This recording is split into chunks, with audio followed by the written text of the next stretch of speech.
గత కొంతకాలం నుంచి బలహీనపడుతున్న రూపాయి మార్కం విలువ ఎట్టకేలకు ఇవాళ కోలుకుంది. ఇరాన్తో చర్చలకు సంబంధించి ట్రంప్ ప్రకటన చేయటం రూపాయి సెంటిమెంట్ ను బలపరిచింది.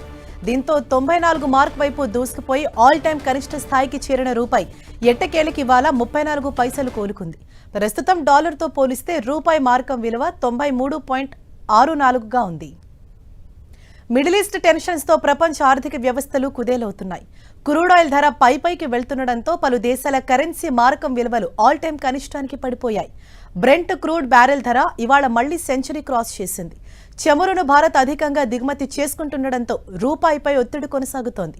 అయితే నిన్న క్రూడ్ ఆయిల్ ధర భారీగా పతనం కావటం రూపాయికి బూస్టింగ్ నిచ్చింది. మరోవైపు రూపాయి బలోపేతంపై ఆర్బీఐ రంగంలోకి దిగే అవకాశాలు కనిపిస్తున్నాయి.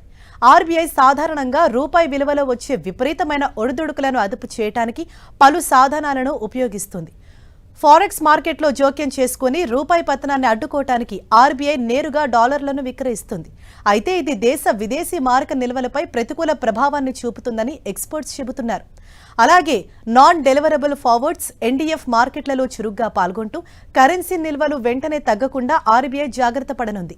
ఇక ద్రవ్య పరపతి విధానంలో తీసుకోబోయే నిర్ణయాలు ఆర్బీఐకి సవాల్గా మారనున్నాయి. రూపాయి బలహీనపడితే దిగుమతుల ధరలు పెరిగి దేశీయంగా ద్రవ్యోల్బణం పెరుగుతుంది.